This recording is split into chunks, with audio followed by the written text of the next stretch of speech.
They draft a guy. Wiseman's going to be the second coming. Kuminga's going to be this.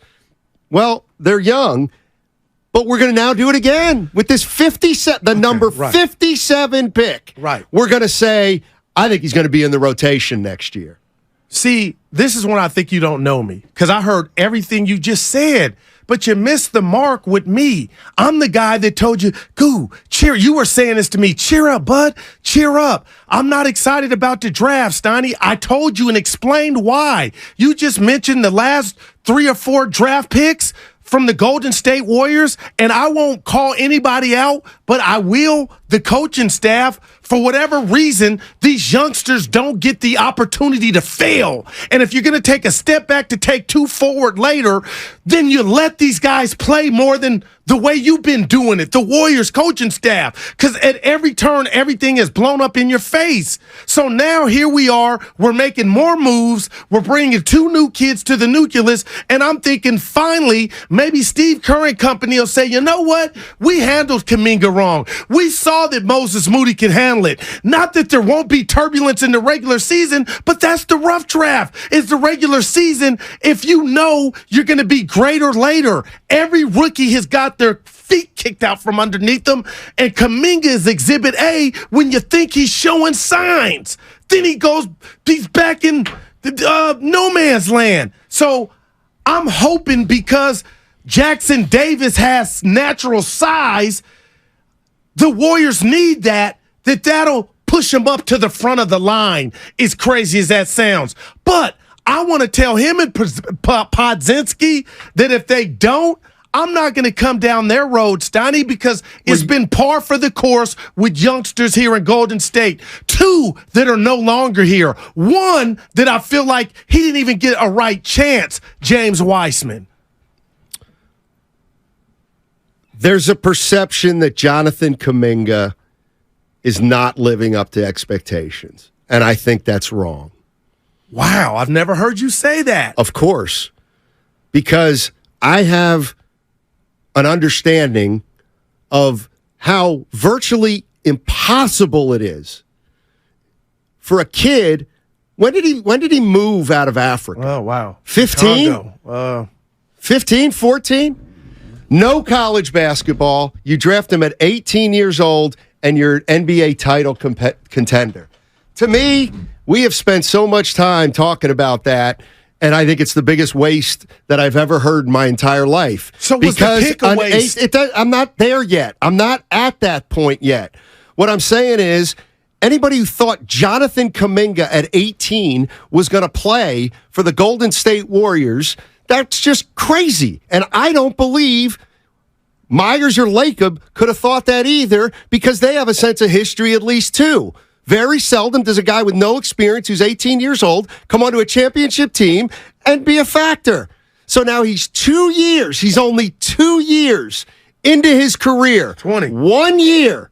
1 year, the team he got drafted on won a title. The next year, they got to the second round of the playoffs. He's 20 years old. He played 67 games, and he averaged 21 minutes a game during those 67 he played.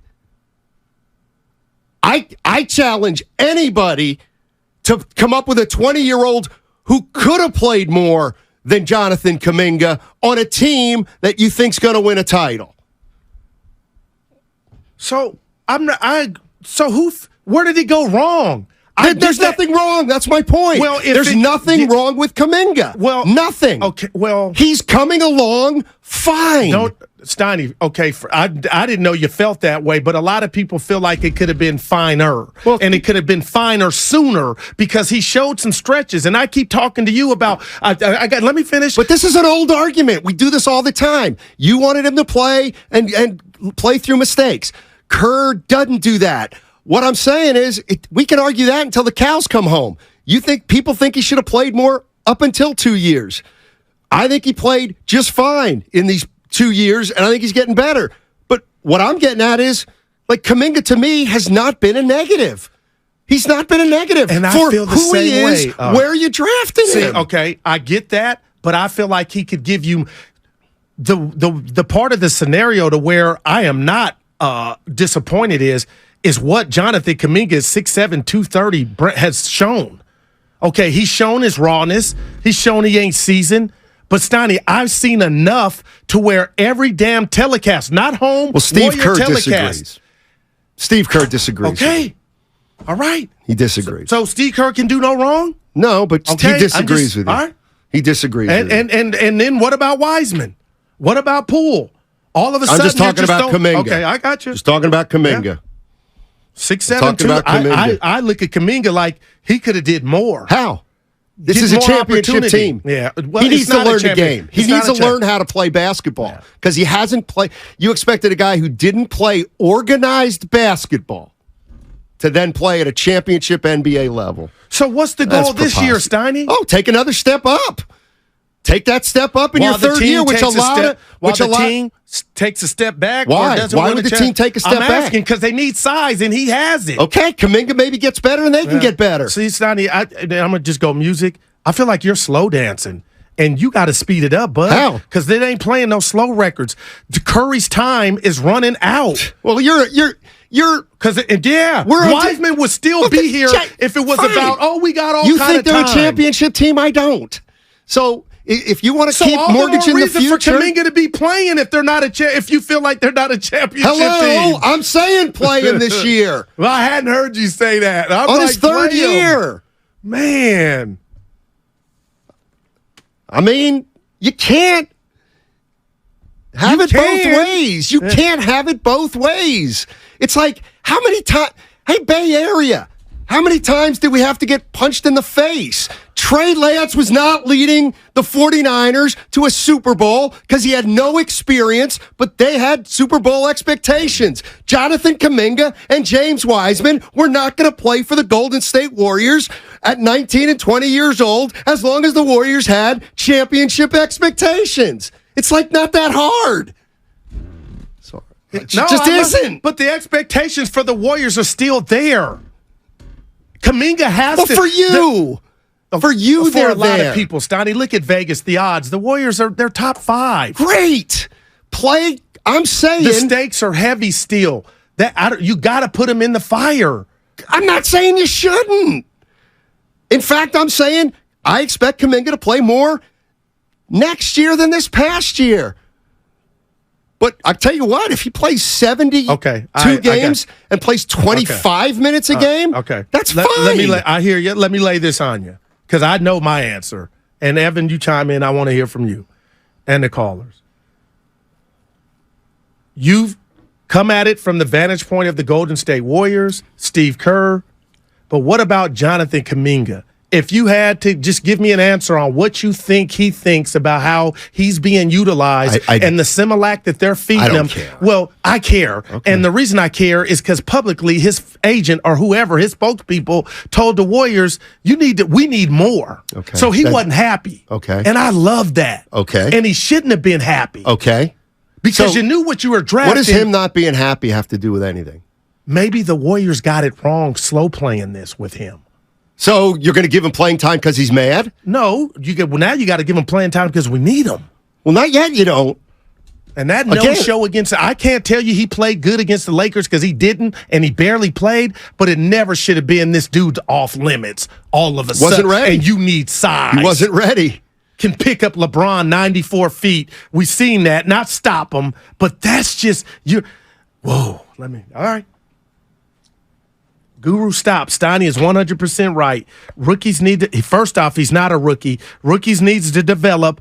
This platform is now set up for absolute failure. You can't change nature. Develop. MC Hayward. Antonio's in Oakland. What's up, Antonio? Hey, guys. Yeah, I think Jonathan Kuminga got better when it comes to his offense, scoring. He had a nice little mid-range, a pretty good three-point shot, man. But, yeah, the Warriors, Steph play, they played college ball for 3 seasons. Dre played for 4 seasons. So, those guys were already kind of ready. See, lately they've been all, one-and-done type of guys. So that just happens, man. They weren't ready. And, of course, I did want to see what Kuminga can do against, especially the Lakers, and their size and athleticism. But, man, it's been going on out here in the Bay Area, man. Shanahan, he's had his doghouse guys, Ayuk and Trey Lance and stuff, and then Kerr's had his guys. Maybe they have a doghouse seminar that they're teaching somewhere, man, because they don't like playing young guys for some reason. So, they both have, obviously, championship aspirations, so they got similar situations. So, thanks, guys. Yeah. Appreciate it. So, Kuminga. Like, this is where, if you want to say I'm in the middle, I'm in the middle. Right. For 2 years, people have wanted more Kuminga, and I've been like, well, they're trying to win a title, so Kerr doesn't feel like he can trust him. Keeps him on a short leash. Okay. That's why he shouldn't have played. That's why whatever Kerr did was fine with me for 2 years, because we're trying to win a title, and he's got a lot of room for growth. Okay. You went for a title last year. You didn't make it. In my way of thinking is, I think this is a 44-win team. I think it's a 44-win team if you bring it back. That's me. So, because I'm thinking that way, yes, now it's Kuminga's third year. You know what? Now we've got to make it a priority to get Kuminga consistent playing time. By the way, I'm not talking about 35 minutes a night. I'm talking like 25 to start. But, okay, 25 minutes to start. But that's because I don't think we're a championship team. If we are, great. I was wrong. But that's where I see the Warriors as that's why I don't like Kuminga's you're right, he's got to play this year. And by the looks of it, in regard to the roster, maybe the rookies got to play too that we think are going to be stashed in Santa Cruz. Okay, and but that's then what if you started do this that, conversation. But how are you going to win a title? Is Steph going to be okay with that? Think about that, too. That's the other thing. Is Steph going to be okay? Hey, this is great. This guy from Indiana's playing a lot. Yeah, you know who he's like? Eric Paschall. So he's not. You could be right. I don't have the answer to that, but I'm just telling you what it is right now with this team being as small as I believe them to be, and not having the resources to go get Lou Alcindor. What are you going to do? And all that I'm saying about Kuminga, because somebody just said, Guru, what exactly is your point on Kuminga from the 5-3-0 is he got enough traction for me last year to where on the good days he never would have gotten back to not being an option or DMPs. And now what would that experience have been for him coming into this season? Now, that's neither here nor there. It is what it is. They lost, but you cannot say they lost because they trusted or relied on their rookies too much. And the one guy that they did do that to with Moses Moody showed, and I know everybody's going to say, well, that was Arkansas, so he was solid. He had a year. But, damn, what if Moses Moody wouldn't have got those 100 DMPs during the season when we thought the reason he wasn't playing was because he couldn't handle it and he was too young? And I'll use your argument against you. Yeah, we won a title a year ago because we didn't play those guys. Yeah. Because we told Moody, you can't play, you're not good enough. But Otto Porter knows how to play. Otto Porter plays. You know, those guys play because they know how to play. These guys, it takes a while to learn how to figure it out. But I think Kuminga should play next year. Yeah. Well, we know he wants to. Mike's in San Jose. What's up, Mike? How you doing? What's happening, fellas? Mike. Always a show on the radio. I do have a dent in the steering wheel from beating my head against it today. So I would like to propose something a little opposite about the normal, the conversation. Go ahead, Mike. So as I always call as a guy who buys a lot of tickets, I like to say the paying fans point. There's about 20,000 people that spend about $15,000 a year on tickets. Most of them have been season ticket holders 10, 15 years. Okay? So as you're trading away every player and getting no one back in return, you kind of get disillusioned to hear it day after day after day. As a guy who spends money, as other people do, and you keep getting told you're an idiot if you believe they're going to be any good this year, and you're an idiot if you don't believe everything's going to be, solved in this. I just have a few questions that would be opposite, if you don't mind. So if you want to trade Clay or dump Clay, that's fine. But Clay was one of the best players in the NBA January, February, and March. And all of a sudden he had 2 horrendous series, which he did. And now you're going to trade him, okay? Who are we going to get back, which is nobody, because he's a salary dump. So I don't know how we get better. I see how we save money, but I don't know how we get better. Who's advocating? If we get rid of Draymond, who's advocating for Trey to be traded? I mean, Clay to be traded. All you hear all the time. Clay's washed up. Clay's no good. Clay's not who he usused to be. Well, Everybody's better than Clay all of a sudden. Well, Clay's on the decline, but he's got one more year left, and the only thing we'll do it one at a time. The only thing I'm worried about with Clay is if Draymond gets an extension and he's on the last year of his deal. But Clay's back for another year, so you know what I mean? Yeah, and my comment, once again, isn't even if he's worth it, it's you get nothing back. Sure, yeah, right. What are you gaining? That's my main comment. All right. Draymond, as a paying fan, I understand every comment made, but Draymond has value because as a paying fan, I like when I spend my money and he's diving on the floor, firing up the crowd, and that may not be a good reason, but once again, if we get rid of him, we get nothing back for him. So my comment on the 25 and 26 teams is we're getting nothing back. On Jordan Poole, sorry, Guru, but you couldn't even play him in the playoffs.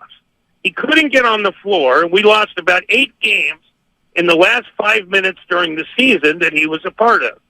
So at $28 million, someone had to go. He's the only salary dump. I hope he scores 35 a night in Washington. And then my last point is, I think the last day of the season, it was clear Poole was gone. All you had to do, they tried to trade him 7 different teams. Okay, Kuminga, I cannot see any chance of him being on the team next year for a simple reason. He is the only player on the entire team with trade value. He's it. People want him. So if you need to go out and fix the roster, he's your only guy, and he's the third best. I don't disagree with that. He's the third best small forward, right? He's not going to replace Looney, and he's not going to replace Draymond.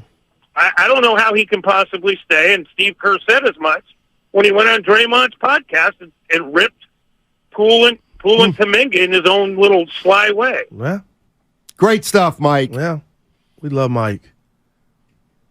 So you can't trade Kuminga. I mean, of course you can. I said you can't trade Wiseman, and they traded him. And you could get some Kuminga. ready-made. What's up, Evan? Well, according to Jake Fisher of Yahoo Sports, they almost traded Kuminga on draft night to the Indiana Pacers. For what? The number 7 pick and a package surrounding that, essentially.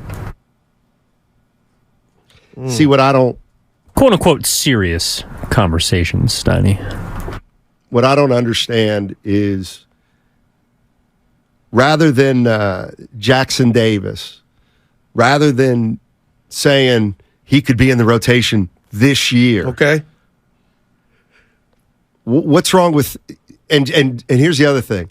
This is where you try to not you, but if Steph's going to play till 40, why are we putting all our eggs in this year's basket? If Steph can play till 40, I'm more interested if our guy Jackson Davis can play in 2 or 3 years, because Steph's still going to be around. Well, Steiny, why in the world would you draft an 18-year-old in Jonathan Kuminga and then trade him 2 years later?